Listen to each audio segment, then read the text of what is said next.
탈영자 비교도 러시아는 한 2,000명 수준인데 우크라이나는 공식이 10만이고 비공식은 한 50만 됩니다. 시체 교환 비율이 있습니다. 15대 1 정도입니다. 비교가 안 될 정도로 차이가 납니다. 러시아가 거의 모든 전선에서 압박 중이기 때문에 서방 지원이 없으면 그냥 붕괴된다.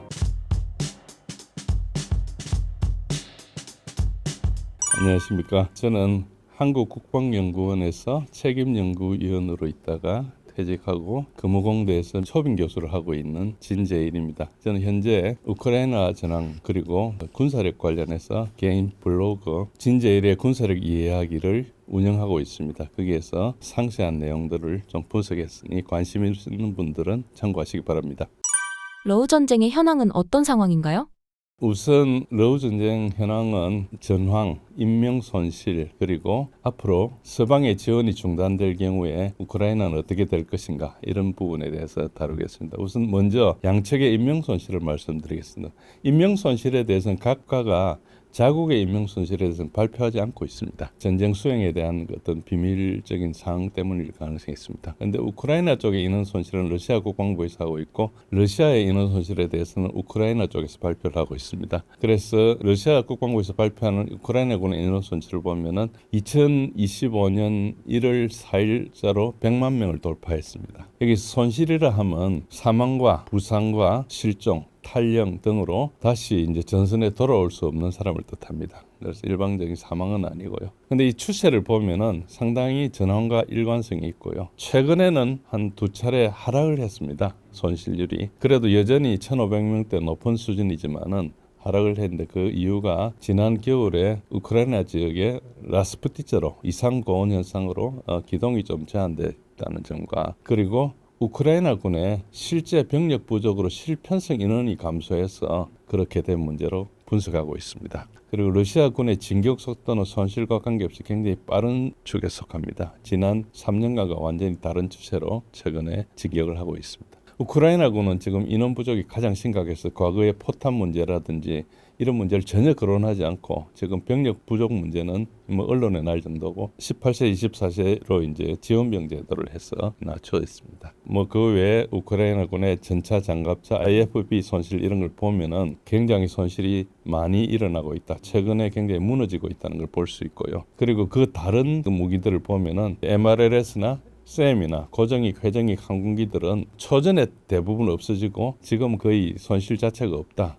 그리고 지금 유일하게 손실이 많이 발생하는 무기는 UAV입니다. 그것은 우크라이나가 UAV를 굉장히 많이 생산하는 능력을 가지고 있기 때문에 현재 보면은 우크라이나 UAV로 전투를 하고 있다. 이렇게 보시면 됩니다. 반면에 러시아의 인원 손실은 우크라이나에서 발표하는 러시아의 인원 손실은 85만 명에 달합니다. 근데 이게 전환과 일치하지 않고요. BBC에서 그 외주를 줘서 하는 스페인의 미디아 조나라는 업체에서 이걸 상세히 수집하고 보고하고 있는데 이게 굉장히 신뢰도가 높은 편입니다. 이때까지 나온 것 중에 가장 신뢰도가 높은데 현재로 9만 1,000명이 죽었다고 하고 있습니다. 부상을 제외하고 전사자만 이야기하는 겁니다. 그리고 확인된 인원은 6만 8천 명입니다. 그래서 이 확인된 인원의 3분의 1을 더해서 저렇게 추정하고 있습니다. 그런데 나중에 그래프를 한번 보시면 아시겠지만 지금은 손실이 엄청 감소하고 있습니다. 그래서 이 자료를 근거로 이제 손실을 추정해 보면 손실은 아까 말씀드린 대로 사망과 부상과 실종과 포로, 탈영 이런 것들 다 더하는 것인데 그 6만 8천 명 확인된 인원에다가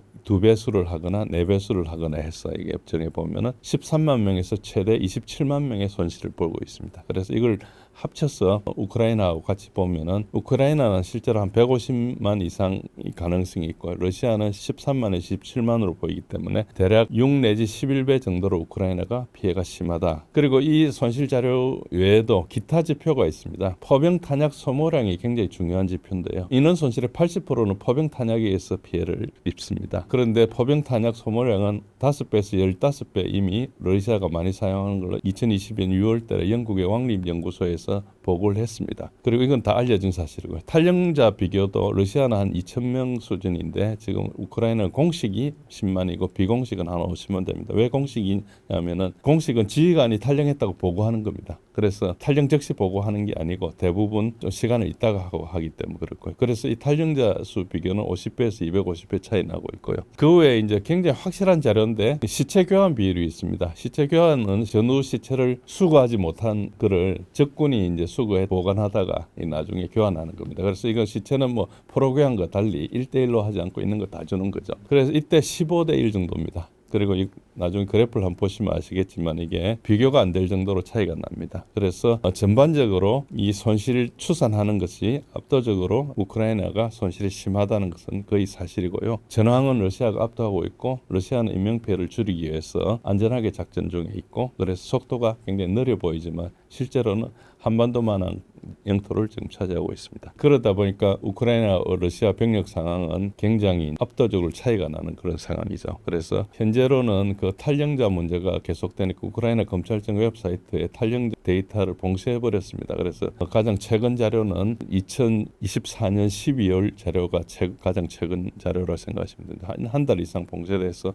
추적이 불가능한 상태고요. 러시아는 굉장히 병력이 계속 늘어나고 있어서 150만 명을 방해할 걸로 보이고 있습니다. 우크라이나의 전선 상태를 말씀드리겠습니다. 전선은 이제 쿠르스크 지역이 있고요. 쿠르스크 지역은 아시다시피 우크라이나가 러시아 영토를 침공한 것이고요. 그 외에 돈바스 지역에서 전선이 벌어지고 있습니다. 우선 쿠르스크 지역은 보면은 이것은 젤렌스키가 협상용으로 좀 무모한 군사적으로 무모한 점령을 한 곳인데 이것 때문에 돈바스 전선 붕괴를 앞당기는 결정적인 요인이 됐습니다. 그래서 쿠르스크 지역은 원전을 공격하고 있었고 이것은 우크라이나 수미에서 이제 전력을 공급해서 투입을 하는 것인데 그래서 처음 우크라이나가 8월달에 점령했던 거에 한 40% 미만, 지금 한 36% 수준의 영토로 이제 줄어들어 있는 상태고요. 계속해서 러시아가 압박을 하고 있는 상태고 여기서 가장 중요한 지역은 수자 지역입니다. 수자 지역은 중심지고 그리고 가스관이 통과하고 있기 때문에 이제 여기를 우크라이나가 방어를 하고 있고요.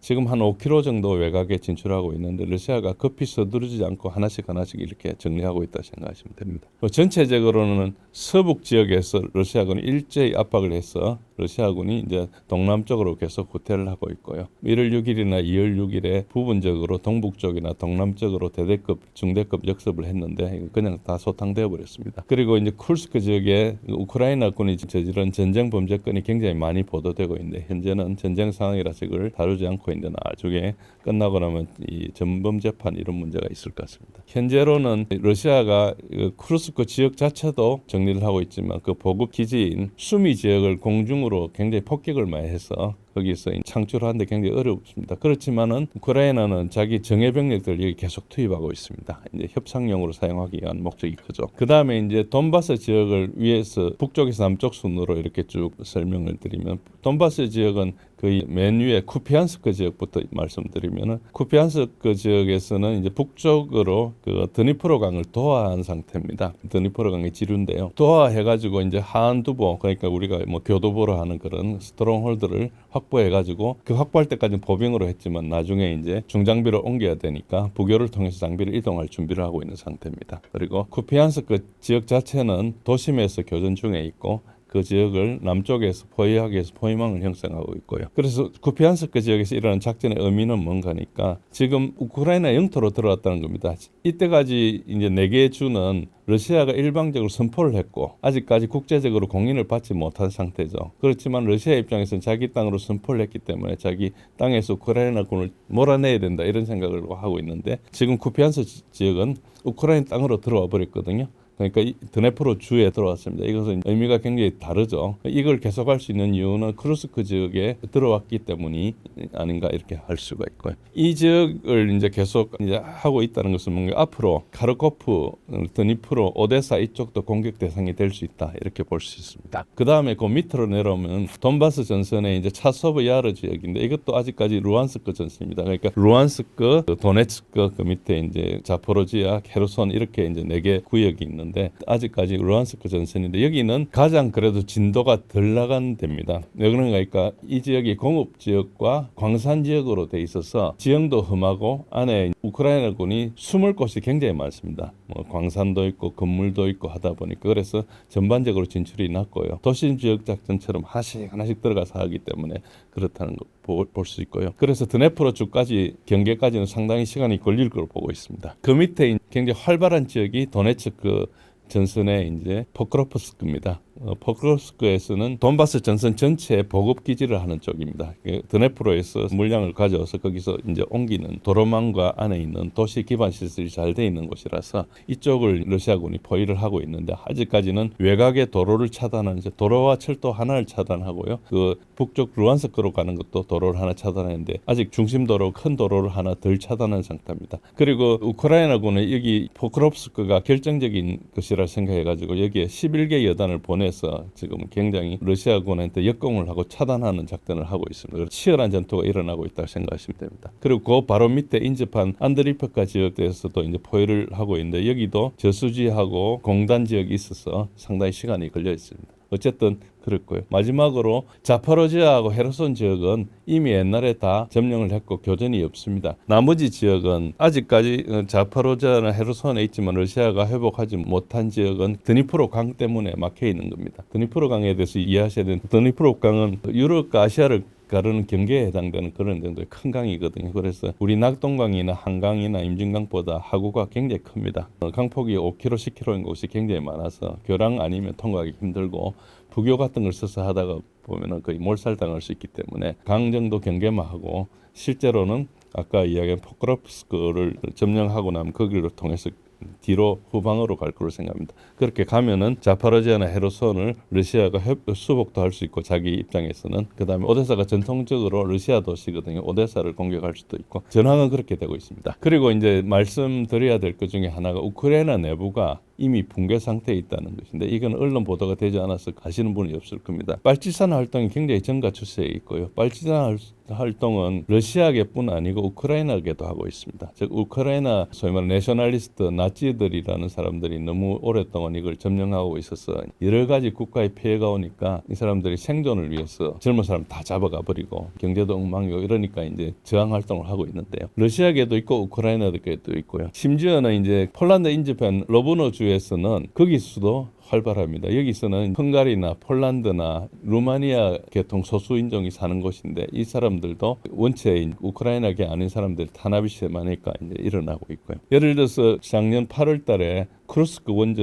크루스크 지역을 공격했을 때 그 정보를 누가 줬는가 하니까 우크라이나계 빨치산이 러시아계 빨치산한테 연락을 해가 러시아계 빨치산이 러시아 정보 당국에 이야기해서 왔습니다. 그래서 가장 중요한 그 우크라이나 원전에 체첸 중심의 아흐무트 여단하고 해병대 여단을 보내가지고 거기를 막았죠. 그래서 지금 점령하고 있는 게 별로 전략적 가치가 없는 것이 있습니다. 그 원전이 굉장히 위험한 것인데 그런 것을 예방할 수 있었던 게 이미 그 내부에서 공격에 대한 정보가 이미 다 노출되고 있고 이것은 이제 빨치산 활동을 하고 있고요. 두 번째는 이제 이 빨치산 활동에 루마니아나 헝가리에도 참석하고 있고 또 우크라이나 내부에 붕괴하고 있는 굉장히 큰 것 중에 하나가 정치인들이 다 떠나고 없습니다. 그래서 유일하게 남아있던 사람이 전 대통령인 포로셴코인데 이 사람을 며칠 전 체포를 했습니다. 이것은 이제 선거를 앞두고 정치인들을 모두 체포할 게 있습니다. 그래서 우크라이나 내부가 굉장히 무너져 있는데 그 부분에 대해서는 지금 아직까지 언론에서 보도하고 있지 않기 때문에 잘 모르실 겁니다. 어쨌든 그렇고요.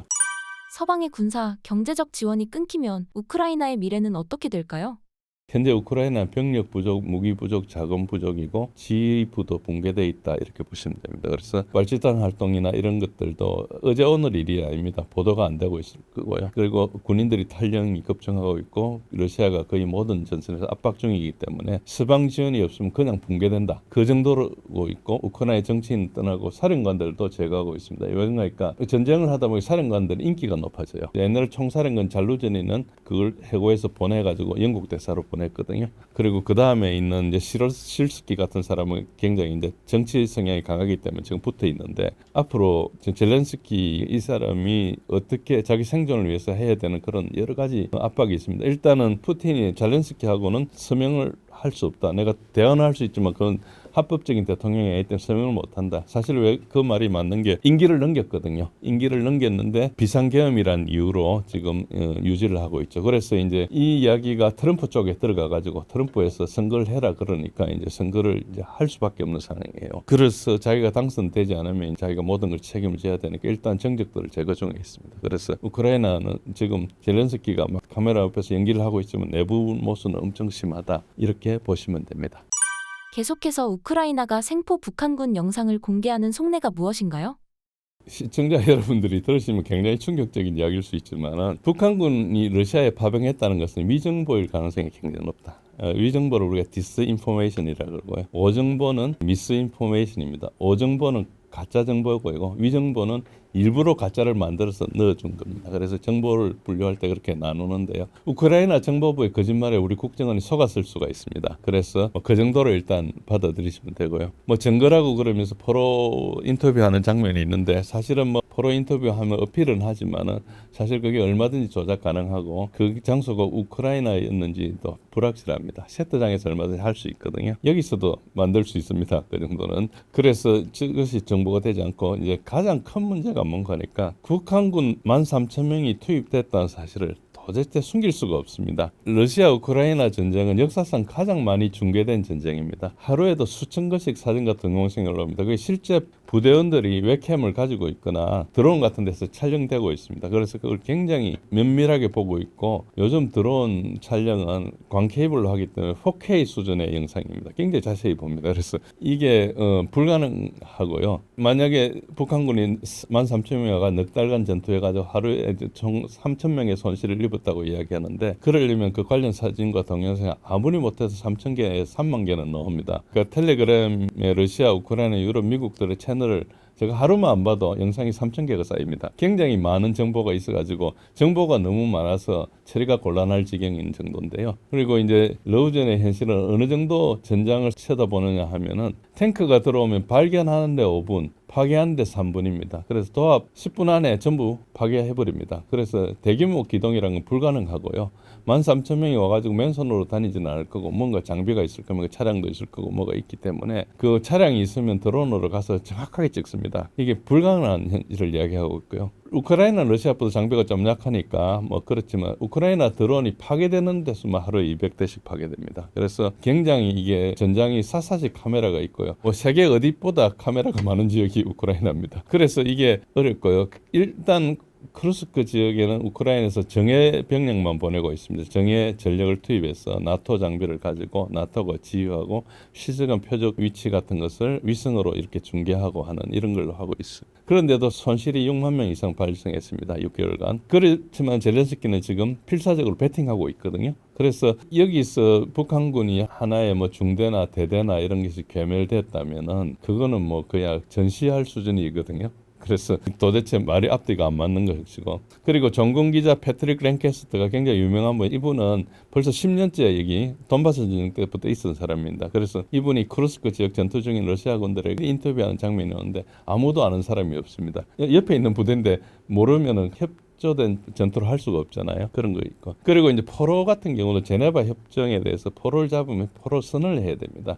근데 지금 인터뷰 나온 영상을 보면 포로 선언을 하지 않은 상태 같습니다. 관등 성명과 소속을 밝혀야 되고 포로가 인정되는데 나오고 보니까 정찰국이 대대란 좀 허술한 이야기를 하고 그런 부대 존재하지 않거든요. 그리고 이 영상을 만든 의도는 파병 사실을 선전하고 이거를 국제전으로 비하하겠다는 젤렌스키의 어떤 의도가 담긴 걸로 보셔야 됩니다. 그래서 우크라이나 무기 지원을 해달라, 한국 같은 데는 파병도 해달라, 이런 다양한 요구를 하는데 쓰려고 했는데 다 실패한 걸로 봐야죠. 그래서 지금은 이거를 슬그머니 사라지게 해야 되는데 최근에 보면 북한군이 갑자기 사라졌다든지 갑자기 나타났다든지 말도 안 되는 그런 이야기를 하고 있는데 어쨌든 시청자들이 그걸 참고하셔서 판단하시기 바랍니다. 제가 북한군 참전이 말도 안 된다고 이야기하는 경우는 전쟁 상황과 전혀 맞지 않기 때문입니다. 전쟁 전황은 우크라이나의 크루스크 공격과 굉장히 연계되어 있기 때문입니다. 예를 들어 젤렌스키가 하는 말을 이제 사실로 받아들이면은 굉장히 앞으로 이제 논리적으로 헷갈리게 되어 있는데 왜 그런가 하니까 젤렌스키는 지금 위기에 몰려 있기 때문에 어떤 말이라도 유리한 건 해야 되는 상황이고요. 아까 말씀드렸듯이 러시아는 병력이 전혀 부족하지 않습니다. 우크라이나가 굉장히 부족한 상태고요. 러시아군은 또 징집병을 사용하지 않습니다. 계약병만 작전에 투입합니다. 러시아하고 가장 가까운 나라가 벨라루스입니다. 벨라루스는 참전하지 못하는 이유가 그 다 징집병이기 때문이거든요. 그래서 그게 국제전으로 비화되기도 하지만 벨라루스가 기여하고 싶지만 받아주지 않는 거죠, 러시아. 그래서 그런 게 감안하면 북한군이 참전한다는 게 앞뒤가 안 맞는 이야기고요. 그리고 무엇보다 북한군은 러시아와 연합작전을 수행할 능력이 없습니다.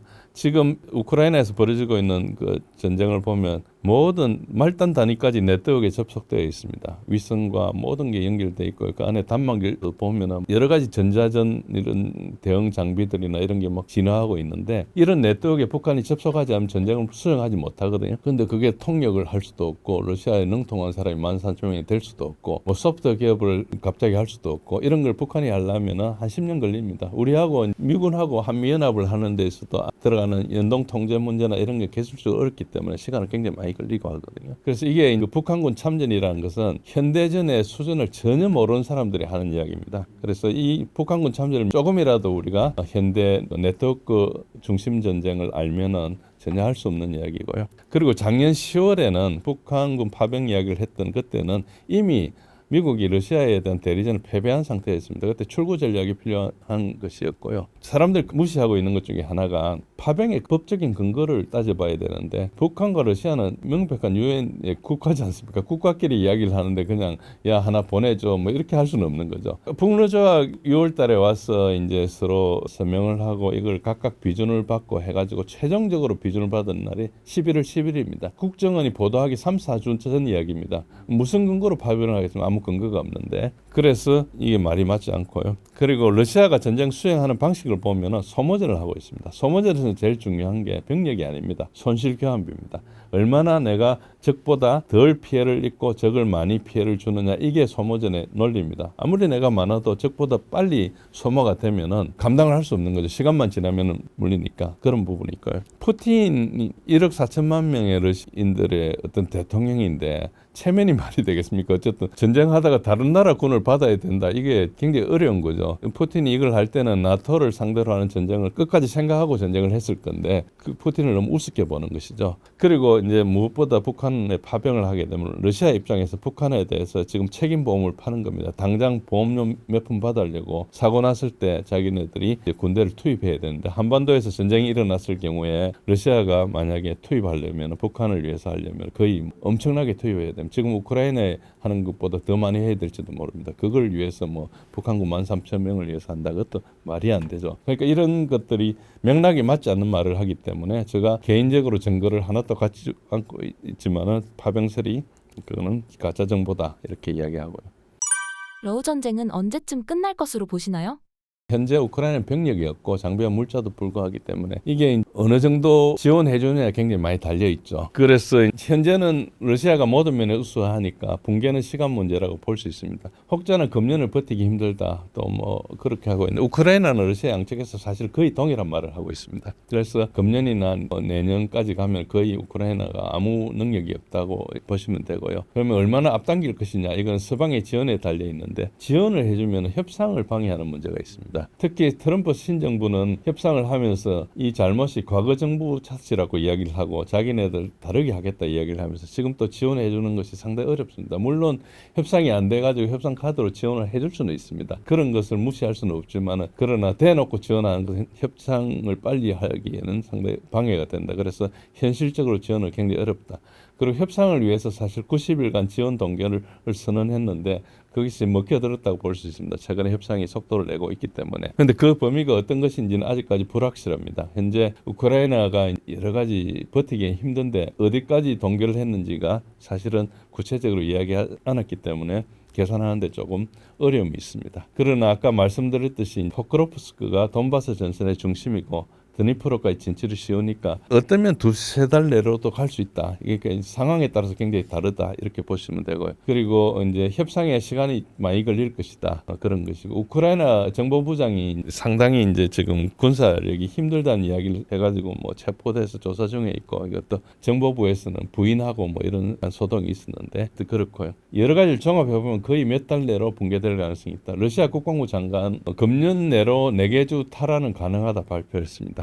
저것은 이제 작전적인 측면보다 이제 여러 가지 군사 지원적인 측면에서 그런 능력을 공급할 것이라는 뜻이고요. 그리고 그 크렘린의 안보보좌관 파트르쇼프는 금년 내 우크라이나가 사라질 것이라 이야기를 했고요. 사실은 우크라이나 정보부장 부다노프도 여름까지 못 버틴다고 이야기를 했다고 알려졌는데 나중에 부인을 한 상태입니다. 현재 군사적으로 역전할 수 있는 수단은 사실상 없다. 3년간 소모전 수행 해서 나토의 병기구가 사실상 완전 바닥났고 나토의 1년 병기 생산량을 러시아가 3개월이면 감당할 수 있는 그런 상황이기 때문에 현재로는 거의 생산이 힘들고 생산 비용 자체도 5배나 10배 정도 나토가 비싸기 때문에 경제적으로 뒷받침이 불가능하다. 그래서 러시아의 경제력이 나토의 경제력보다는 훨씬 약하지만은 여러 가지 생산 비용이나 생산 능력을 고려했을 때 나토가 저거를 할 수는 힘들고요. 현재는 장비와 물자 이야기를 일체 안 합니다. 병력 문제만 이야기하고 있습니다. 즉 장비 물자가 있어도 쓸 병력이 없는 정도로 지금 불균형이라는 것이고요. 그리고 뭐 신문에도 나오고 했지만 공군을 보병으로 전환해가 문제가 돼가 멈추고 있는데 그걸 또 하고 있다고 그럽니다. 비행기가 다 떨어지는데 공군이 할 일이 없으니까 이제 훈련이 필요한 보병으로 보내고 있는 거죠. 그게 뭐 들어가자마자 죽는다고 봐야 됩니다. 협상 타결 전에 군대가 먼저 항복할 가능성도 상당하다. 그런데 지금 협상이 제가 당초 생각했던 것보다 상당히 빠르게 진행되고 있다. 이런 문제가 있고요. 이런 상황이 있으니까 약간 유동적입니다. 종전 후 우크라이나 재건 사업에 한국이 참여할 수 있을까요? 재건 사업을 위해서 우리가 옛날에 원희룡 국토부 장관도 우크라이나를 방문한 적도 있고 뭐 그때는 전쟁이 금방 끝날 거라 생각했죠. 근데 이게 재건이 안 될 수도 있습니다. 2차 대전과 상황이 굉장히 다릅니다. 2차 대전은 유럽이 완전히 망했지만은 미국이 온전한 채로 있었습니다. 돈이 굉장히 많아가지고 세계 GDP의 60%를 미국이 차지할 그런 때였으니까 마샬 플랜을 할 수 있었습니다. 근데 지금은 돈이 없습니다. 미국도 돈이 없고 유럽도 돈이 없고 우크라이나 재건에 쓸 돈이 없는 상태입니다. 그리고 이제 전후 안전 상태를 먼저 구상을 해야 됩니다. 지금 이 전쟁이 굉장히 국제적인 상황이기 때문에 종전이 어떻게 될지 너무 유동적이라서 시나리오 만들기도 쉽지 않은 그런 상태입니다. 현재 상태에서 종전을 하면은 오히려 안 하는 것보다 더 못합니다. 굉장히 큰 문제가 있어서 그래서 이게 어렵고요. 결국은 그래서 이게 전체적으로는 해결이 안 될 거고 이해 당사국들이 알아서 해라 이렇게 미국이 나아갈 가능성이 굉장히 크다. 이제 역사적인 맥락을 여러분 아셔야 될 게 뭔가 지금 우크라이나 땅은 우크라이나가 한 번도 가진 적이 없던 땅입니다. 이게 우크라이나가 독립을 여러 번 시도했지만 대부분 좌절됐고요. 소련이 되면서 우크라이나 소셜리스트 리퍼블릭을 만들어서 독립 이야기를 하면서 소련에 이렇게 했죠. 그런데 이 우크라이나 땅은 2차 대전이 종전되면서 과거에 폴란드, 루마니아, 헝가리 땅들을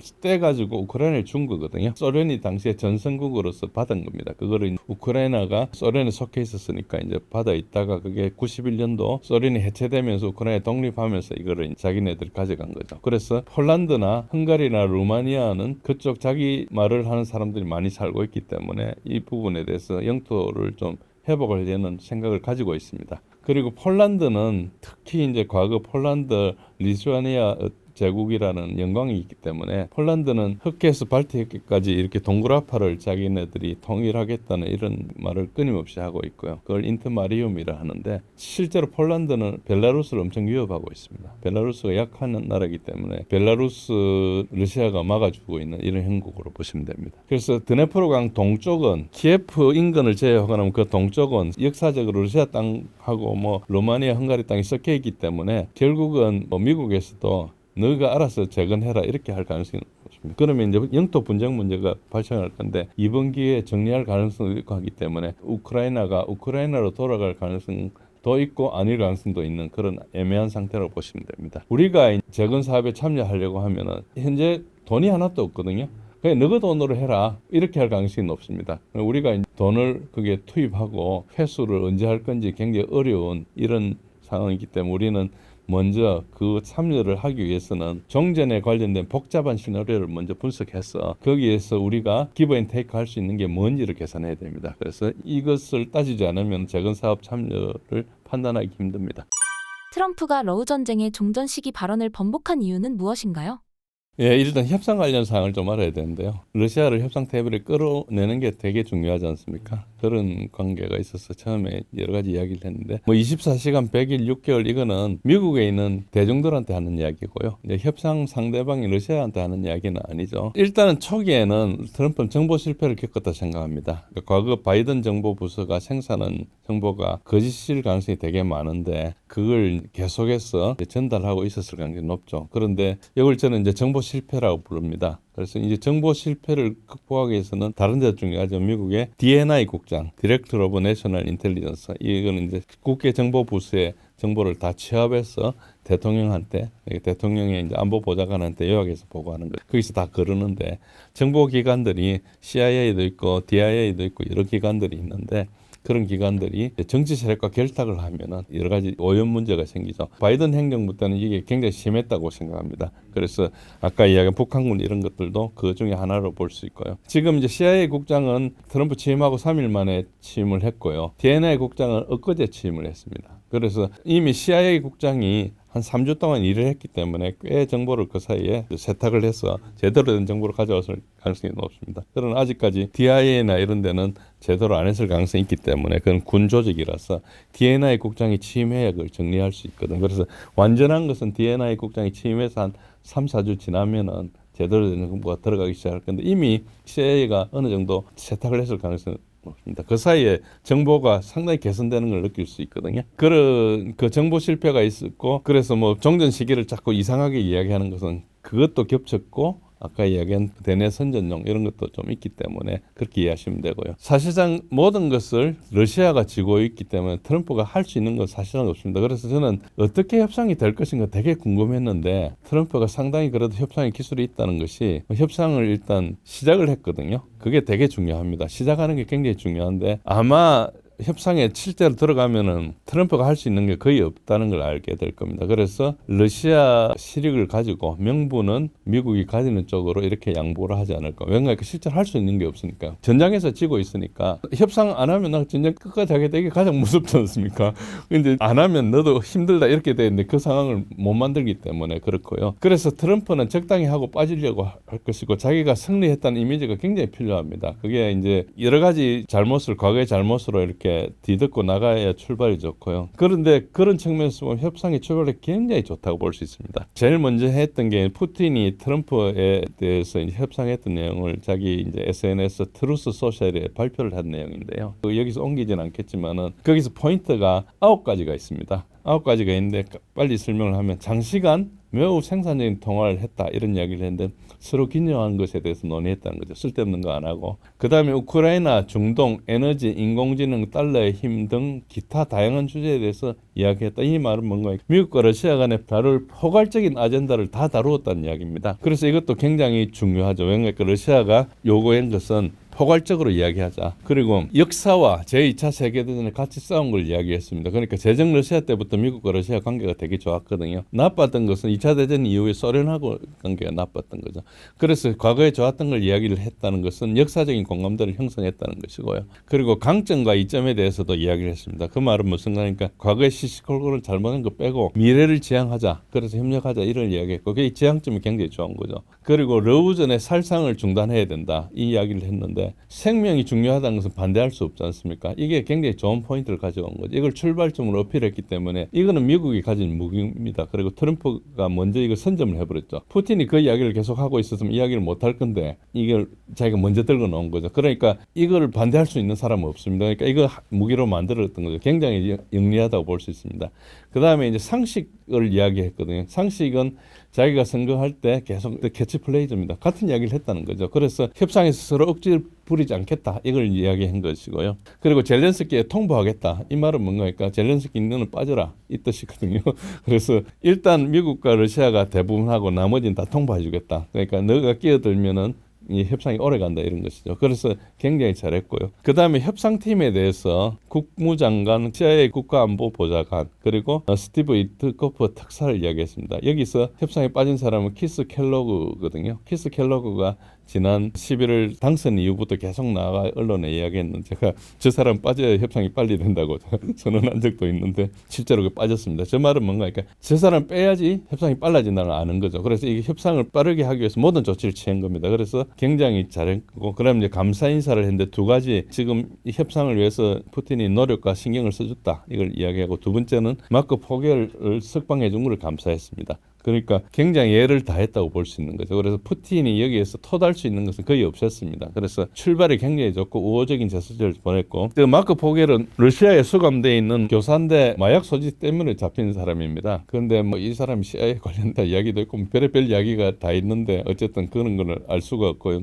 어쨌든 이 사람을 석방해 줬기 때문에 미국인들한테는 트럼프가 굉장히 능력 있는 사람 보인다. 뭔가 푸틴한테 통한다. 이걸 알려준 거고요. 그리고 푸틴도 굉장히 좋은 사람이 된 겁니다. 일시적으로. 근데 그 사이에 푸틴을 악마화했거든요. 푸틴이 독재자 푸틴이 야욕을 위해서 뭐 옛날에 뭐 소련의 영광을 회복하기 위해서 뭐 영토를 점령한다는 이런 이야기를 했는데 사실은 그거와 전혀 다르게 이미지를 묘사해버렸죠. 그래서 트럼프가 협상팀을 잘 정리한 거고 제일 먼저 키스 켈로그를 뺀 것이고요. 불필요한 거 자르고 핵심만 정리할 것이다. 그래서 굉장히 지금 이제 문제가 되는 경우는 유럽이나 우크라이나는 협상 결과를 통보받는 입장이 됐어요. 지금 최근에 일어난 두 가지 지난 12일 날 있었던 우크라이나 안보그룹 우리나라도 거기에 옵접으로 들어가 있는데 그 안보그룹 50개국에 있는데 그 안보그룹의 의장을 영국이 처음 맡았습니다. 이때까지 미국이 하다가 무슨 말인가 하니까 너가 해라. 갑자기 발표한 거죠. 두 번째 이것보다 더 큰 민엔 안보회의가 오늘부터 일요일까지 현지 시간으로 진행되면 4일 동안 하는데 이게 회의 형식을 갖추지만 여기 가서 그 협상팀 국무장관 뭐 보좌관이 아까 얘기했던 협상팀 그거 가가지고 이제 이야기를 합니다. JD 벤스가 가서 이제 그거를 주도하고요. 그래서 이게 사실상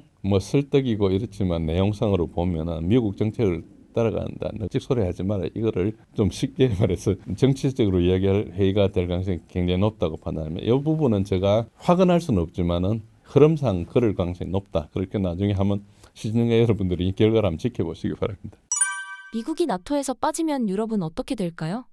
미국이 나토에서 빠진다는 건 가정해야 되는데 가정을 하기 위해서 우선 미국이 나토에서 빠지기 힘들다는 것도 먼저 말씀드리겠습니다. 나토가 언제 생기는가? 소련이 핵무기를 개발해서 생겼거든요. 그래서 핵우산을 제공하기 위한 조직입니다. 그렇지 않으면 유럽의 각 나라들이 각자 자기 핵무기 다 만들겠다고 할 거 아닙니까? 그래서 이제 그걸 하기 위해서 만든 거. 특히 이제 독일이 핵무기 만들겠다 이런 건 있을 수 없는 이야기죠. 영국은 핵무기 미국에서 준 거고요. 프랑스는 독자 개발하는데 그냥 눈 감아 준 겁니다. 그래서 프랑스는 나토에 빠졌다가 막 들어왔다가. 그래서 이제 이게 우리나라도 나중에 적용될 문제인데 어쨌든 그 상황을 아시면은 나토는 미국이 유럽을 완전히 통제하는 수단으로 이해하셔야 됩니다. 그래서 일단 독일이 전후에 재건돼서 군사 강국이 되는 걸 막기 위한 것이고 그거는 미일 동맹도 같은 맥락입니다. 일본이 미일 동맹을 하고 있는 이유는 내가 보장해 줄 테니까 너는 이제 군사적으로 다시 하지 마라. 이걸 하기 위한 거죠. 그 나머지는 전부 정치적 그런 미사여구일 뿐이고요. 실제로는 점령국으로서 미국이 행사하고 있습니다. 명분은 동맹 관리라 그럽니다. 근데 사실은 정복하고 있다 이렇게 생각하시면 되고요. 그리고 이제 나토의 확장을 계속 해나간 이유는 러시아의 핵무기를 가까이 두기 위한 것입니다. 이걸 어떻게 이야기했는가 하니까 미국과 러시아의 핵 관련 사항은 어떤 상황이 있는가 하니까 러시아는 미국의 핵을 쏘려면 미국 본토에 ICBM을 쏴야 됩니다. 근데 미국이 러시아에 쏘려면은 나토의 핵무기를 배치해가지고 중거리 핵무기로 쏠 수 있거든요. 중거리 IRBM이 ICBM보다 훨씬 맞기 힘듭니다. 그거는 ICBM 오랫동안 날라니까 그것도 되지만은 기술적으로 훨씬 뛰어나거든요. 그래서 발견하기도 힘들고 보통 이제 테일러 이렇게 해가지고 트럭을 운반해가 쏘는데 이거는 맞기가 되게 힘들죠. 그래서 이걸 이제 중거리 핵무기 협정도 하고 뭐 별의별 이야기가 다 있는데 지금 현재로는 어쨌든 90년대 이후에 계속 나토가 동진해온 가장 큰 목적이 러시아의 중거리 핵무기를 하기 위한 것이고 그걸 가장 나중에 탈출한 사람이 트럼프입니다. 2019년도에 탈퇴해버렸죠. 중국을 핑계로. 그러니까 실제로 러시아에서는 트럼프를 이 전쟁의 원인으로 보기도 합니다. 그래서 선전한 건 좀 다르죠. 그렇고요. 그래서 이제 이런 큰 것을 무시하고 가정을 기반으로 나토가 미국에 빠진다면은 유럽은 각성해야 되겠죠. 유럽 각성하니까 각자 핵무기도 만들고 뭐 별짓을 다 할 겁니다. 그리고 미국의 통제하에 있지 않기 때문에 러시아, 중국과 급속히 협력하게 될 것입니다. 나토가 없어지면은 그 유라시아 대륙의 대부분이 러시아, 중국의 영향, 경제적으로는 중국의 영향에 들어가고 군사적으로는 러시아의 영향에 들어갈 가능성이 굉장히 높다. 이거를 택할 가능성이 낮죠. 어쨌든 나토로 묶어두려고 그럴 겁니다. 그래서 결국 미국은 나토를 통해서 유럽을 묶어둘 것이고 다만 나토 각각에 대해서 국방비를 늘리라고 압력을 넣을 겁니다. 자기네들이 국방비 감당을 할 수도 없고 그래서 미국의 방산업체 매출도 이제 추진하고 이런 상황을 몰아가는 거죠. 그리고 러시아 기름이나 가스 사지 말고 미국 걸 사라고 하는 것은 사실은 나토를 가지고 있기 때문에 할 수 있는 이야기고요. 그런 걸 보시게 되고 결국은 지금 현재로는 미국의 LNG를 사용하고 있고요. 유럽 국가들이 러시아의 값싼 가스나 석유에 의존해온 독일 회사들은 미국이나 중국으로 회사를 옮기고 있습니다. 그래서 현재 지금 또 트럼프가 들어서 관세 폭탄을 막 하고 있지 않습니까? 그것도 가장 큰 목적은 공장을 미국으로 옮기라는 뜻입니다. 그 관세 폭탄하는 게 미국 회사가 다른 나라 가서 생산해서 미국을 수출하는 거거든요. 그러지 말고 미국으로 옮기라. 그러니까 이게 무역 전쟁일까 좀 사실은 그게 아니고 미국 회사들을 옮기라 이런 뜻으로 보시면 되고요. 그러면 핵 불균형을 좀 아셔야 되는데 지금 현재 그 미국과 러시아 간의 핵의 균형은 수량을 건수하지만 러시아가 좀 앞서고 있고 성능은 러시아가 훨씬 앞서고 있습니다. 미국이 핵무기 노후화가 너무 돼가지고 트럼프 1기 때 그걸 현대화 추진을 좀 했습니다. 그런데 이게 시간이 좀 걸릴 거고요. 핵무기에 대한 방어 수단, 즉 핵미사일에 대한 방어 수단은 러시아의 S-500하고 S-400이 있는데 이게 미국의 지상 기반 미사일 방어 체제 GMDB라 그러죠. 그리고 SM-3나 사드 이런 걸 능가합니다. 그래서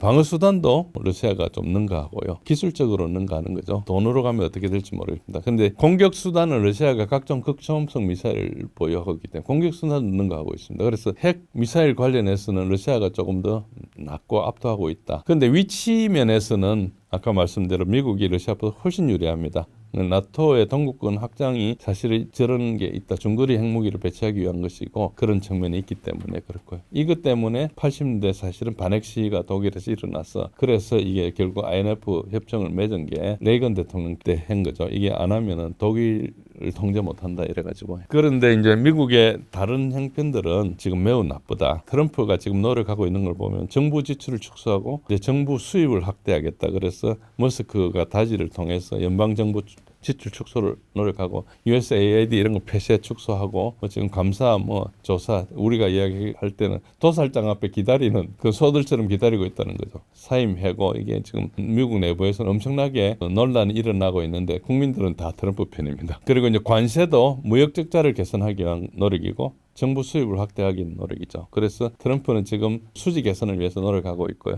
나토 회원국의 무기를 살아를 압박하는 것도 그렇게 볼 수 있고.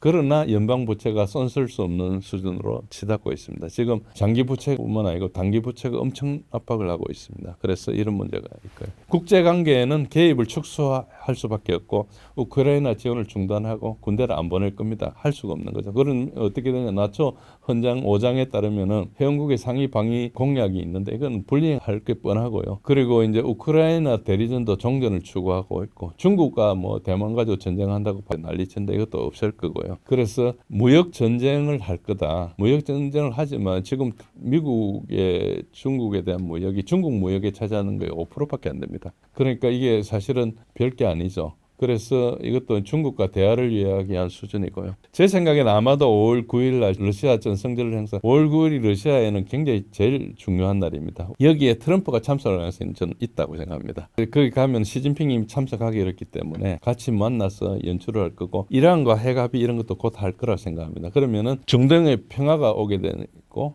런던이 가장 싫어하는 상황이죠. 그렇게 될 겁니다. 그런데 바이든 정부 4년 동안에 너무나 러시아에 대해서 반대 정책을 했기 때문에 현재 브릭스가 손댈 수 없이 성장해 버렸어요. 결국은 저는 트럼프 때 가입할 거라고 생각합니다. 러우 전쟁 종전 이후의 유럽은 어떻게 될까요? 러우 전쟁을 국가와 국가 간의 전쟁으로 보시면은 이해하기 상당히 힘듭니다. 세계 정부라는 게 있느냐 없느냐 이런 논란이 많이 있지만 세계 정부가 있다고 보시고 이걸 한번 보시면은 상당히 달라집니다. WEF 월드 이코노믹 포럼 다보스에서 하는 게 여기서 이제 어째 보면 지령 같은 걸 주는 거거든요. 어떤 지침 같은 거. 여기에 세계 국가 기관에도 있지만 정치 지도자, 기업 지도자들도 있고 그 돈과 권력을 가진 사람 다 모아서 지침을 주는 거죠. 예를 들어서 우리가 패션쇼 같은 거 하면은 밀라노 이런 데서 패션쇼를 하면은 그 다음에 유행될 걸 정해주잖아요. 색깔이나 컬러나 패션의 복고풍이냐 이런 거 다 정해주거든요. 그게 안 맞추면은 디자이너들이 자기 매출이 안 생기는 거예요. 그러니까 굉장히 위험이 되니까 거기 가서 보고 다음 걸 하는 거죠. 어째 보면 칼텔 같은 건데 그렇지만 주류에 있으려면 거기 끼워야 되는 거죠. 그런 식으로 WEF도 그렇게 작동하고 있는 것인데 이제 클라우스 슈밥이 하고 있는 것인데 저게 망했다고 보면 됩니다. 저걸 따르다가 유럽이 망했다. 우리도 따르고 있죠. 저게 앞으로는 저거 따르다가 완전히 망한다는 거 볼 수 있고요. 그 테마 여러 가지 있었죠. DEI나 온갖 것들이 있었는데 그것들이 이제 전부 나라를 파괴하는 게 됐고요. 현재 유럽은 전혀 힘이 없습니다. 유럽이 힘이 없는 걸 내러티브를 보면 합니다. 그 나토 사무총장이 있습니다. 나토는 나토군 사령관이 있고요. 그 민간은 사무총장이 하는데 사무총장은 유럽 사람이 하고 나토 사령관은 항상 미국이 하고 있습니다. 그걸 수프림 커맨더라 그래요. 최고 사령관을 미국의 사성장 장군이 하는데 그러니까 실제로 군사 지배를 하는데 거기에서 사무총장 비서 역할만 하는 거죠. 어째 보면은 굉장히 많은 독립적인 걸 가진 것 같지만 사실은 종속돼 있다 보시면 되고 그 사무총장의 내러티브를 보면은 개전 이후에 작년까지 거의 3년 동안에 우크라이나를 공격하는 러시아를 강력하게 대응해야 된다. 뭐 얘네들 힘도 없고 멍청하고 뭐 이런 식으로 계속 비하를 했거든요. 근데 금년 들어서 완전히 바뀌었습니다. 우크라이나가 점령하고 나면은 끝나고 나면 러시아가 유럽을 공격할 거다. 이걸 자꾸 이야기를 하고 있어요. 그래서 우리가 방위비에 투자해야 된다 이런 이야기 하고 있는데 지금은 어느 정도인가 하니까 협상에 끼어달라고 막 요구하고 있어요. 힘이 있으면 그런 요구를 안 하죠. 그냥 자기가 협상하면 되는 거죠. 힘이 없는 거예요 전혀. 그러니까 이 유럽이 얼마나 힘이 없는가 EU도 마찬가지고 다 마찬가지입니다. 우르슐라 폰데라이언 이 사람도 나가지고 맨날 유럽이 뭐 어떻게 해야 된다 별짓을 다 이야기했지만 지금 완전히 꼬리 내리고 있죠. 그래서 유럽이 살려면은 각국의 민족주의적 지도부로 교체가 돼야 됩니다. 상당히 많이 교체가 되고 있는데 이게 글로벌리스트들로 대부분 이렇게 정권을 장악했거든요. 그게 계속 돈도 되고 이렇게 추진을 하니까. 근데 이제 지금 여기에서 아직까지 명시적으로 반대하는 사람은 헝가리의 빅터 오르반이나 루마니아나 뭐 이런 몇 군데밖에 없습니다. 근데 실제로는 이게 다 교체가 될 것이다. 이게 글로벌리스트 아젠다를 추진하면은 미국이 이제 뒷배를 안 봐주기 때문에 망한다는 거예요. 입증을 해버린 거예요. 지도부가 교체되지 않으면 각국은 계속해서 이제 미국의 속국으로 생존해야 되고 러시아와 협력이 불가능하면은 계속해서 생산 기반이 잠식되게 됩니다. 결국은 굉장히 후진국으로 전락할 가능성이 높죠. 그래서 미국처럼 뭐 파이어 경제, 우리 파이어 경제를 뭐죠, 파이낸스, 뭐 인슈런스, 뭐 리얼 에스테이트 뭐 이런 걸 이야기하고 있는데 이런 전환은 사실상 불가능합니다. 그게 모든 나라가 할 수 없잖아요. 미국하고 영국은 끝이죠. 그리고 이미 뭐 홍콩이나 일본이나 이런 데서도 많이 하고 있는데 그게 불가능하고요. 결국 제조업밖에 남은 게 없는데 제조업은 중국에 잠실 당할 거고 그러면 관광이나 하고 먹고 살아야 되는데 우리가 뭐 태국이나 이런 수준을 갈 수도 있다. 조금 한 30년 뒤를 내다보면. 그러니까 산업혁명을 일으키고 이게 근대화를 일으킨 그게 옛날 이야기가 됐고 망할 일 남았다. 이 정도로 비극적으로 보셔도 크게 다르지 않다. 그렇게 한번 생각을 한번 전환해 보실 필요가 있고요. 물론 제가 말씀드린 대로 극단적으로 일어나지는 않겠죠. 중간에 여러 가지 생존하기 위해서 기반도 형성하고 할 것입니다. 그러나 분명한 것은 지금 세계 정부로 가서는 안 되기 때문에 각자 도생해야 살아가야 된다는 그런 것이고요. 서방과 러시아의 전쟁 보도에는 어떤 차이가 있나요? 서방이 내러티브전을 구사했다. 내러티브라는 게 뭐 우리말로 번역하기 좀 힘들긴 한데 어떤 큰 기조 뭐 이런 논조라 이야기할 수 있죠. 이거를 이야기했는데 이 전쟁 자체가 사실은 서방의 악마적인 시도다 볼 수 있습니다. 그러니까 사실을 보도하면 전쟁 수행이 불가능한 그런 상황이기 때문에 굉장히 러시아를 악마화해야 가능했던 전투입니다. 그래서 계속해서 러시아는 나쁘고 무능하고 우크라이나는 민주정부고 착하고 유능하다. 엄청나게 열심히 잘 싸운다 이렇게 이야기했죠. 그런데 실제로 들어보니까 우크라이나는 부패하고 무능하고 아무 능력도 없는데 걔네들 이용해가지고 이제 서방에서 전쟁을 한 거죠. 그래서 이제 어째 보면은 우크라이나가 정말 불쌍하게 된 그런 상태죠. 이거를 이제 아까 말씀드린 WF를 통해서 글로벌리스트가 서방 국가의 지도부를 하이제킹한 상태다 이렇게 보시면은 조금 쉽습니다. 뭐 그게 학술적으로 이야기하기는 좀 힘들지만 여러분들이 정서적으로 그렇게 보시면 좋고요. 얼마 전에 USAID가 이렇게 폐쇄되면서 이제 밝혀진 건데 BBC나 뉴욕타임즈나 워싱턴 포스트 이게 전부 다 USAID 자금으로 지원한 거죠. 독립적으로 생존할 수 없는 언론들을 자금 지급해서 올린 거죠. 우리나라에 대해서는 나오지 않지만 우리나라 언론도 논조가 비슷한 걸로 봐서 어느 정도 영향을 받았을 수 있다. 그렇지 않으면 운영이 불가능한 언론사도 되게 많습니다. 한국도 우크라이나에 지원하니까 이것도 같은 내러티브를 해야 되는 거죠. 문제는 이제 이게 너무 지속되다 보니까 현실과 너무 분리돼서 이제 더 이상 설명이 안 되는 그런 상황이 온 거죠. 사람들이 대한 언론으로 정보 소비를 하고 있습니다. 우리나라는 조금 덜한데 미국 같은 경우 잘 아는 여러분 잘 아시는 미국의 CNN 같은 경우는 뭐 이게 케이블이니까 집에서 케이블은 보겠죠. 그렇지만 인터넷을 보면은 CNN의 구독자가 1,700만 명입니다. 근데 올라온 영상이 10만 회 되는 게 잘 없어요. 조로건은 구독자가 1,900만 명이고 하나 영상 올라오면 100만 건 이상 됩니다. 특급 갈선은 최근에 생겼는데 한 1년 반 전에 380명의 구독자가 있고요. 100만 회가 됩니다. 영상 하나 올라오면은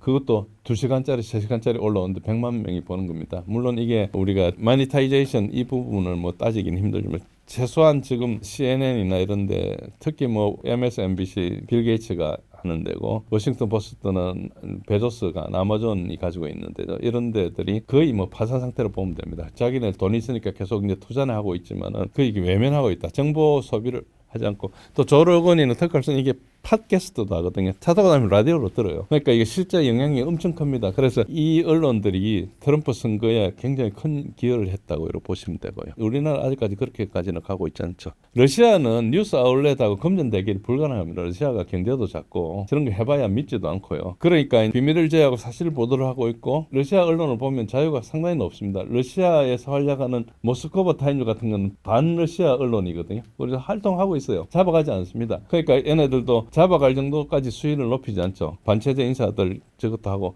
그러니까 실제로 있고요. 옛날에 텔레그램 채널을 이렇게 러시아가 접수하려고 그러니까 정보를 달라 그러니까 사주가 도망가 버리지 않습니까? 그러니까 이게 텔레그램 채널이 결과적으로 가장 검열이 없는 채널이 된 겁니다. 그래서 거기가 실제로 전쟁 보도와 관련해서 가장 풍부한 데고요. 거기에 온갖 신뢰도 측면에서 보면 이쪽 극단부터 저쪽 극단까지 다 들려와 있습니다. 그래서 결국은 소비자들의 심판을 받는 그런 시장이 돼 있고요. 러시아 TV 토론 같은 게 우리 이게 영어로 잘 번역이 안 돼서 좀 어려움을 겪지만 가끔 이제 올라오기도 하고 뭐 어떤 거는 스크립트를 해가지고 물어보기도 하는데 예를 들어서 그 그레이트 게임 이런 채널들은 미국이나 영국과 토론이 굉장히 다릅니다. 미국, 영국은 거기 토론을 하지 않고 게스트를 인바이트 해가지고 특정한 내러티브 안에서 물어보거든요. 그러니까 이제 사람들이 이야기를 하는데 저기서는 이제 매우 깊이 있게 막 서로 맞다 틀리다 굉장히 상반된 이야기가 오가고 있고 굉장히 인기가 높아요. 특히 이제 지적인 수준이 높은 사람들 사이에 그렇게 있고요. 다양한 정보를 취합해 그림이 보이는데 텔레그램 채널을 여러분도 혹시 안 보셨으면 꼭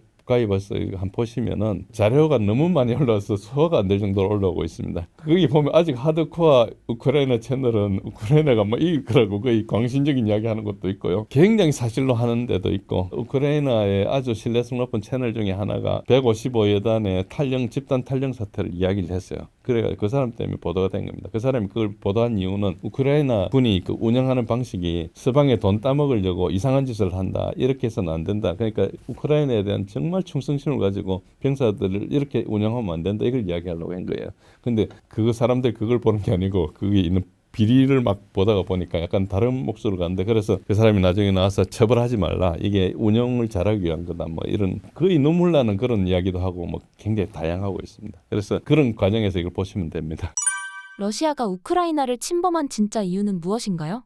제가 의도적으로 그림의 크기에 따라서 영향력을 했습니다. 조 바이든 대통령은 손톱만 하죠. 저 사람은 그냥 치매 노인이었다 생각하면 되고요. 여기에 들어보면 빅토리아 놀랜드가 가장 핵심적이고 지금 NED, National Endowment for Democracy의 이사에 들어가 있습니다. 이 사람은 아마 전범 재판을 받든지 그럴 어쨌든 모르겠습니다. 어쨌든 그렇고요. 젤렌스키도 작게 나왔던 것이 저 사람이 하수인이다. 뭐 그런 어쨌든 저런 이야기를 한 이유가 저기 자세히 보시면 국회 그리고 우크라이나 쪽 그 미국의 전쟁연구소 이런 걸 어떻게 조직하고 움직이는가 특히 굉장히 중요한 사람이 메릭 갈랜드 법무장관인데 이 정치인들이 우크라이나에서 저지른 여러 가지 비리들을 이 사람이 다 막아주는 겁니다. 조 바이든 아들 헌터 바이든 뿐만 아니고 이제 진 캐리의 어붓 아들 그리고 옛날에 대통령 나왔던 몰몬교 출신 있었죠. 그분도 다 이게 연결돼 있거든요. 굉장히 비리가 많은데 어쨌든 그런 것들을 메릭 갈랜드가 막아주는데 여기서 굉장히 중요한 것은 빅토리아 놀랜드하고 메릭 갈랜드하고 앤서니 블링컨 이 사람들이 셋 다 우크라이나 출신이에요. 우크라이나의 갈라치아 지방, 과거 폴란드 땅이었던 갈라치아 지방 사람들이고 이 사람들이 할아버지들이 제정 러시아 때 있었던 포그롬이라 해서 유대인 학살이 있었습니다. 그 학살을 피해서 이렇게 왔고 이 사람들이 굉장히 이제 그 연료가 돼 있기 때문에 이 세 사람을 거기에 왔다는 것을 굉장히 이상하게 생각하고 조 바이든이 아무런 실권이 없고 처음부터 치매 노인이었지 않나 이런 추정하는 사람 많습니다. 저도 그렇게 생각합니다. 저런 사람을 저런 중요한 자리에 놓는다는 것은 거의 균형에 맞지 않는 이야기거든요. 제이크 셀리번은 아시다시피 알카에다를 자기 편으로 만드는 사람이죠. 그래서 그걸 가지고 시리아를 이제 괴롭힌 사람이죠. 그러니까 이 사람들 거의 조작 정치 이런 공작 정치 이런 사람들이고요. 그래서 이걸 모르시고 우리 언론만 보면 우크라이나 전쟁이 산으로 갈 공산이 큽니다. 그래서 우크라이나 사태를 간단하게 말씀드리면 2014년도부터 보시면 됩니다. 그전에도 쭉 있었지만 2014년도 결정적으로 유로마이단을 해서 쿠데타를 일으키고 그때부터 지금까지 반대 라이트라고 해서 네오나치들을 지배하고 있고요. 그래서 이제 이거를 영미 글로벌리스트가 인종 청소를 부추깁니다. 이게 탈레반이나 지하이스트나 아이시스나 알카에다 이런 애들 부추길 때가 거의 같은 걸 합니다. 여기에 CIA가 USAID나 NED 같은 자금을 가지고 동원하고 있고 자기 자금으로 미국 저지 소로스의 오픈 소사이티 펀드나 여러 가지 글로벌리스트들이 하는 펀드들이 있습니다. 이들이 사실은 우크라이나의 그 반데라이트라 그러는 이 네오나치들이 독일 나치 침공 때 들어올 때 자기네 요청에 우리가 하겠다 이렇게 한 겁니다. SS가 시키서 한 일이 아니고 자기들은 와가지고 우크라이나가 아닌 사람 인종 청소를 했죠. 유대인들 포함해서 굉장히 많이 했죠. 그래 이 사람들을 그냥 끝낸 게 아니고 2차 대전 때도 계속 이야기했습니다. 그래가지고 전범 재판 안 받고 캐나다를 많이 보내가지고 캐나다의 지금 정치인들은 우크라이나 나치 손자들이 하고 있습니다. 그래서 캐나다가 좀 이상하다 할 때 우크라이나가 굉장히 역할을 하고 있고 미국에도 오하이오주에 가면 나치들이 많고요. 스테판 반데라 일당은 소련 시절에도 반체제 운동을 꾸준히 했습니다. 결국 그래서 소련에서 KGB에서 죽였습니다.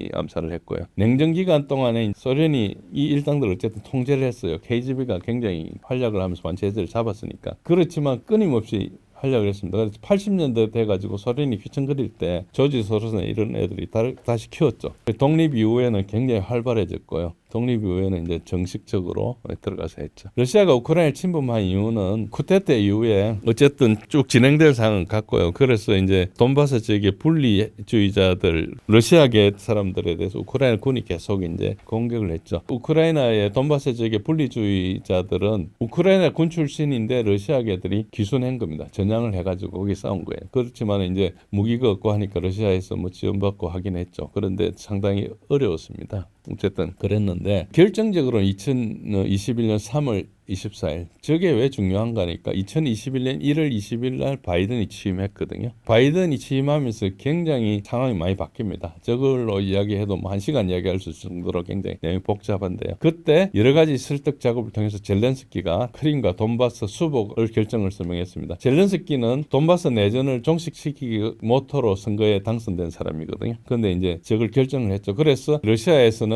이미 이제 젤렌스키가 결정했구나. 그래서 그다음부터 젤렌스키와 바이든을 설득하기 위해서 모든 노력을 다했습니다. 기본적으로는 이제 러시아계 인원을 보호해야 된다. 러시아 내부에 푸틴에 대한 지적이 너무 많았어요. 왜 우리 동포가 죽고 있는데 니 가만히 있느냐. 가서 전쟁해라. 그런데 이제 푸틴은 우리가 민스크 협정도 하고 서방에 대해서 어쨌든 같이 가야 되는 생각을 해가지고 엄청 기다렸죠. 그랬는데 저 때부터는 안 되겠다. 얘가 1년 내내 준비를 했죠. 그리고 준비를 하면서 협상회가 끝내려고 했어요. 그랬는데 이제 계속 영국이나 미국에서 방해하니까 그다음부터 이제 지연전으로 갔죠. 그러니까 소모전으로 갔습니다. 그래서 이제 뭐 그 전에 2022년 2월 24일 날 러시아가 특수군사작전이라는 이름으로 이렇게 침공을 했는데 그 전에 한 2주간 돈바스 지역에서 우크라이나가 엄청나게 사격했습니다.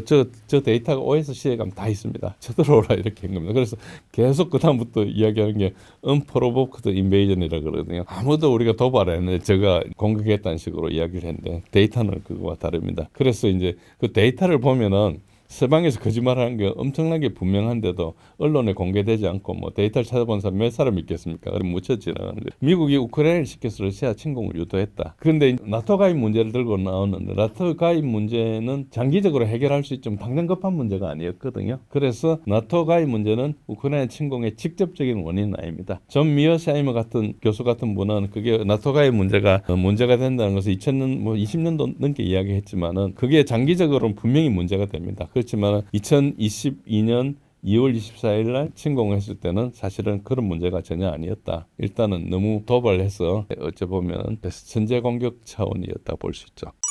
러시아의 경제 상황은 어떤 상황인가요?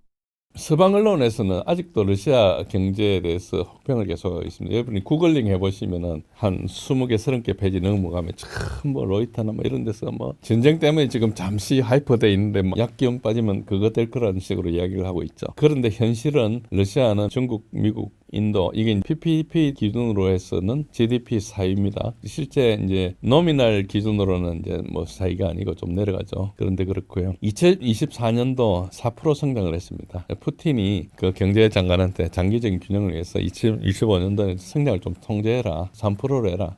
인플레도 좀 방지하고 이렇게 뭐 오래 못 간다 그런 이야기를 했고요. 러시아의 경제가 호황인 이유가 일단 처음에는 전쟁 물자 생산으로 가동률이 높으니까 호황이죠. 그리고 두 번째는 러시아가 장병들의 임금 구조를 상당히 많이 줬습니다. 그래서 평균 임금의 한 5배 정도. 그러니까 이게 군대에 자원한 자원병들이 계약병들이라 그러는데 계약병들이 저 시베리아나 이런 데 못 사는 동네에서 뭐 농사나 짓거나 아니면은 뭐 단순 노동자로 살아가다가 여기 이제 기회가 생긴 거예요. 한 30대가 돼가지고 뭐 특별히 교육도 높지 않고 이런 사람들이 돈을 벌어오니까 그 가족들한테 엄청나게 뭘 할 수 있잖아. 단지 이제 목숨이 좀 위험하죠. 그 돈 말고도 주택 혜택, 의료 혜택, 자녀 학교 혜택 이런 거 많이 줍니다. 어떻게 보면 이게 이제 부의 재분배가 된 거예요. 모스크바나 이런 데 비싼 데 사는 고소득자들이 낸 세금을 통해서 군대에 오는 사람이 어찌 보면 거의 사회 밑바닥이라고 볼 수 있지 않습니까? 경제적 그 사다리로 보면은 그 사람들한테 돈을 많이 준 거예요. 그러니까 가처분 소득이 엄청 늘어나니까 이 사람 소비가 증가하는 거예요. 그러니까 러시아가 이렇게 들어가고 있다는 게 있고요. 소비가 굉장히 늘었죠. 그다음에 서방의 제재가 러시아 경제를 건강하게 만들었습니다. 러시아가 방산 분야, 국방과학 기술 이쪽은 고도로 발달해 있거든요. 근데 민간 부분은 형편없습니다. 근데 개방을 하고 러시아로 쭉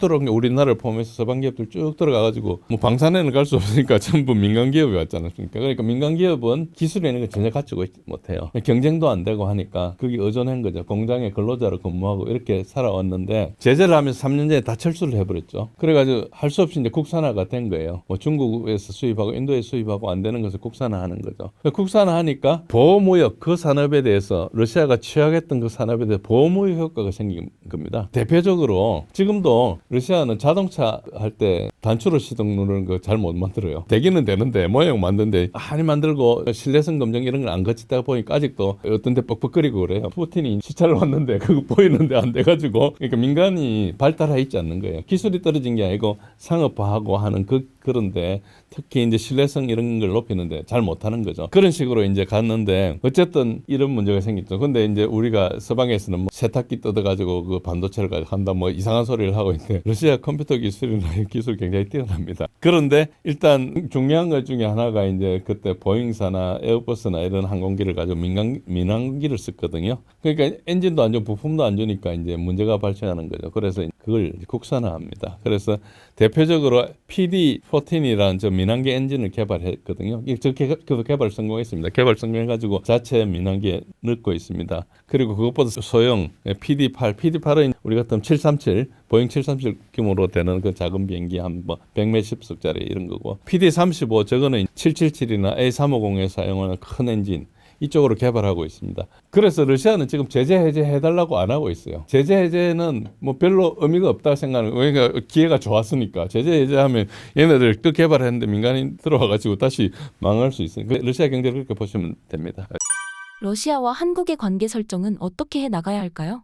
지금 현재는 우리 우크라이나에 지원을 했지 않습니까? 그래서 러시아의 비우호국이 돼 있습니다. 우리가 뭐 미국과 관계도 있고 하니까 서방과 관계가 있으니까 우리도 굉장히 어려웠습니다. 그래서 뭐 우리한테는 이야기하지 않고 국내에 큰 논의는 없었는데 어쨌든 뭐 논의를 했다 하더라도 정부 결정하고 크게 다르진 않았을 거라고 생각합니다. 우리가 미국한테 의존하는 게 많기 때문에 그렇고요. 근데 이제 푸틴은 점잖은 말로 한국에 경고를 수차례 했습니다. 그래서 너가 자꾸 그러면 내가 북한을 지원한다 이야기를 했고 그게 지금 북러 관계를 잉태한 겁니다. 사실은 그건 사실이고요. 그런데 이제 우리가 하나 안타까운 것은 우리 외교 안보 수준이 굉장히 낮다. 지금 세계 정세 파악이 제대로 되지 않고 군사 분야나 이런 쪽이 어떻게 돌아가고 있는지 잘 모르고 있고 그래서 굳이 뭐 억지로 비유하자면은 임진왜란이나 병자호란이나 구한말이나 이럴 때 세계 정세를 몰랐던 것 비슷하다. 좀 과한 말씀이지만은 우리가 국력에 비해서는 좀 분명히 그렇다. 뭐 서방의 외교 무대에 가서 이걸 논의하는 것도 잘했고 이런 걸 가지고 국내에서 논의도 활발하지 않고 몇몇 이제 전문가들이 개인적인 지식과 제한된 공간에서 논의하는 수준에 그치고 있는데 그래서 이제 이게 상당히 어려운데 저는 이걸 잘라가 이야기하면은 지금 러시아한테 적극적이고 솔직하게 접근하는 게 좋다. 우리가 뭐 솔직하게 정세에 좀 얻은 것도 있고 너 관계 잘 몰랐다. 뭐 그거 할 수 있어. 대사 불러가지고 우리 그렇게 하고 사실 우리가 미국과 관계 너가 알지 않느냐. 그래서 우리도 어렵다. 푸틴이 우리 보고 베슬 스테이트 조공국이라 이야기했거든요. 그 창피스럽지만은 뭐 그거 들을 수밖에 없었죠. 뭐 어쨌든 우리 그것도 있지만 미국하고 힘에 눌리기 때문에 그런데 앞으로는 다국화 세계가 되니까 지난데 미안하지만 관계 복원하자. 미안한 것은 뭐 어떻게 표현하겠다. 뭐 이렇게 하고 미국과 협상을 기다리지 말고 선제적으로 행동해야 된다고 생각합니다. 일단 핑계는 지금 협상을 하고 있지 않습니까? 협상하는 걸 환영하는 거죠. 우리가 협상 촉진하기 위해서 우리가 선제적으로 몇 개 제재 있는데 이거라도 풀겠다. 그러면은 다른 사람들도 풀지 않겠느냐 일부. 그래가지고 이런 걸 선언하고 아주 언더 더 테이블로는 브릭스 가입을 추진해야 된다고 생각합니다. 브릭스가 시장이거든요. G7이나 여기는 뭐 아무것도 없습니다. G20 이런 거 아무것도 없고요. 그래서 지금 가만히 있고 아무것도 안 하면 우리가 국제적으로 고립당합니다. 지금 북한이 엄청난 기회가 다가오고 있거든요. 북러 관계